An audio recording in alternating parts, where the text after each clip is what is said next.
आमच्या देशाचे आमचे लाडके पंतप्रधान आदरणीय नरेंद्र मोदी साहेब, महाराष्ट्राचे आमचे इन्फ्रामॅन, आमच्या लाडक्या बहिणींचे लाडके भाऊ देवाभाऊ आदरणीय देवेंद्र फडणवीस साहेब, त्याचबरोबर उपमुख्यमंत्री आदरणीय एकनाथराव शिंदे साहेब, उपमुख्यमंत्री आदरणीय सुनीताताई अजितदादा पवार साहेब आणि त्याचबरोबर आमचे मुंबईचे अध्यक्ष अमित साटमजी आणि मंचावर बसलेले सगळे उपस्थित, या सगळ्यांच्या आणि माझ्या समोर बसलेल्या माझे सगळे सहकारी, महायुतीचे आमचे सगळे नगरसेवक यांच्या वतीने मी आज फॉर्म भरलेला आहे आणि मला नक्की खात्री आहे की 11 तारखेला चांगल्या मोठ्या संख्येने हा विजय निश्चित आहे. तुमच्या सोबत महाविकास आघाडी महायुतीचे अनेक नेते असणार आहेत, विजन काय असणार आहे? यापूर्वी सुद्धा अनेक महापौर झालेले आहेत, पण ते शिवसेनेच्या होत्या. अनेक आरोप सुद्धा या दरम्यान झाल्याचं पाहायला मिळालं. एक जवळपास अमितजींनी सांगितलं 44 वर्षानंतर भारतीय जनता पार्टीचा महापौर या ठिकाणी विराजमान होणार आहे.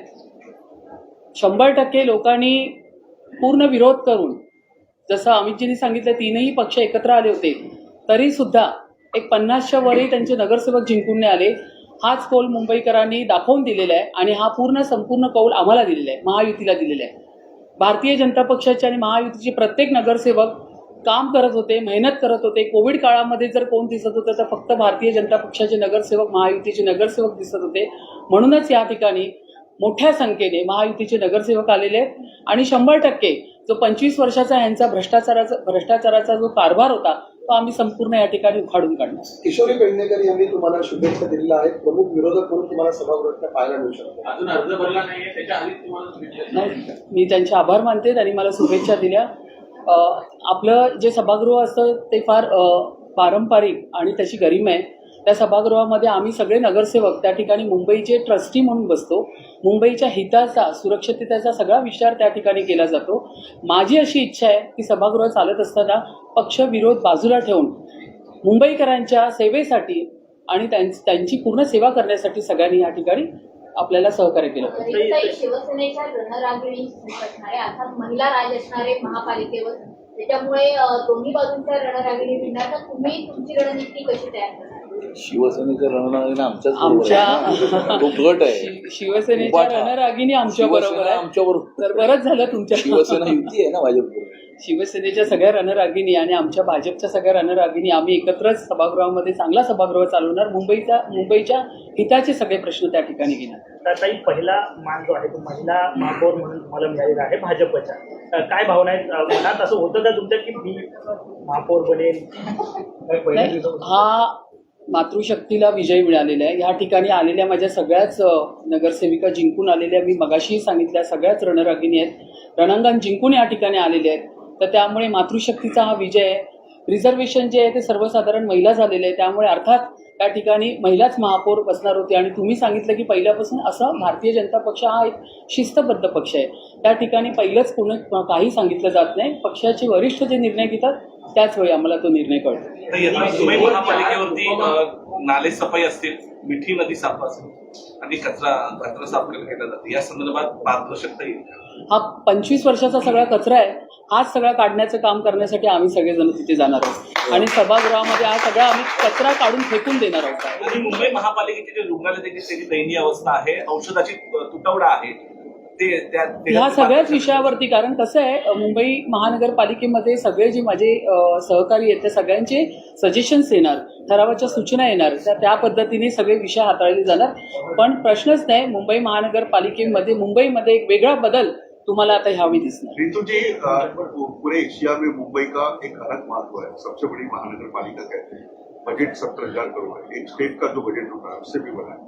पूरे दुनिया में मुंबई में लोग आते हैं. इतनी बड़ी जिम्मेदारी आपको लगा था कि इससे मिलेगी आपको, और आपका विजन क्या होगा? 3 मुद्दे क्या होंगे कि आप मुंबई के लिए करना चाहते हैं?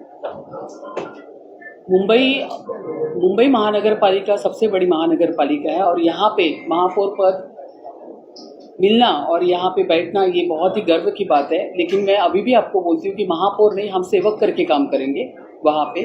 और ये बहुत बड़ा बजट रहने वाली इतनी बड़ी महानगर पालिका है। मुंबई कर की बहुत सारी अपेक्षा है, वो पूरा करने का काम हम यहाँ पे करेंगे। सुरक्षित मुंबई हो, खड्डे मुक्त रास्ते यहाँ पे पूरे होने वाले हैं, और जो अभी इन्होंने कहा कि रुग्णालय की जो अवस्था है वो भी देखी जाएगी।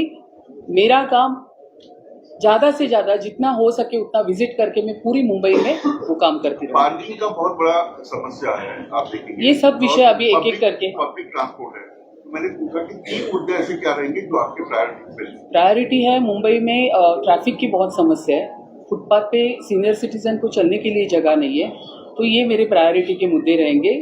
सुरक्षित मुंबई, मुंबई के सब रुग्णालय कैसे रहेंगे, वो सब विषय इनको लेके मैं आगे काम करने वाली हूँ। मुंबई में घुसपैठिया एक बड़ा मुद्दा है जिसको आपकी पार्टी लगातार उठा रही जी। है कि शहर का रंग न बदले, घुसपैठियों को लेकर आप लोग की क्या योजना रहेगी अगर आप लोग? नहीं, हमारे वैसे तो हमारे देवेंद्र जी, हमारे किरीट भाई, हमारे अमित भाई तो काम कर ही रहे। ये जो मुंबई में इस तरह से बांग्लादेशी और इस तरह के लोग आके बैठे हैं, उनको यहाँ पे बैठने के लिए नहीं मिलेगा आगे जाके, क्योंकि इनका पूरा पेपर वर्क सब चेक किया जाएगा।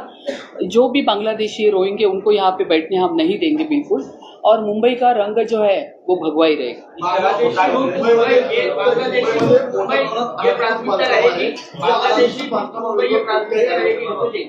मुंबईचे अनधिकृत बांधकाम असू दे किंवा काय, एक तर तसं बघायला गेलं तर आपल्या महाराष्ट्राचे आपले मुख्यमंत्री देवेंद्र फडणवीस साहेब, उपमुख्यमंत्री एकनाथ शिंदे साहेब हे मुंबईसाठी सातत्याने काम करत असताना तुम्हाला दिसतात आहे।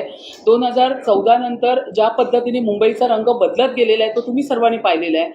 जागोजागी रेल्वेचे मेट्रोचे जाळे या ठिकाणी होतात आहे, रोड कॉन्क्रीटचे होतात आहे। तर मुंबईचं काम करण्यासाठी आमच्या मुख्यमंत्री देवाभाऊनी आणि एकनाथ शिंदे साहेबांनी सुरुवात केलेलीच आहे। त्यांचंच विजन पुढे ठेवून आता पुढे आम्ही सगळे नगरसेवक जे इतके वर्ष 4.5 वर्ष मुंबई महानगरपालिकेत नव्हते, त्याच्या पुढचं काम आम्ही पूर्ण करू। बांग्लादेशी मुंबई प्राथमिकता रहेगी क्योंकि अपने बिल्कुल प्राथमिकता रहेगी। बांग्लादेशी मुक्त मुंबई हम करेंगे। विधानसभेमध्ये ज्या पद्धतीने मुख्यमंत्री देवेंद्र फडणवीस काम करतायत, विरोधकांना हितासाठी काम केलं पाहिजे। मी पुन्हा एकदा तुम्हाला रिपीट करते की आम्ही महापौरने आम्ही सगळे सेवक म्हणून त्या ठिकाणी बसलेले आहेत, तर मुंबईचे प्रत्येक प्रश्न त्या ठिकाणी उचलून धरलेच पाहिजे। चला धन्यवाद.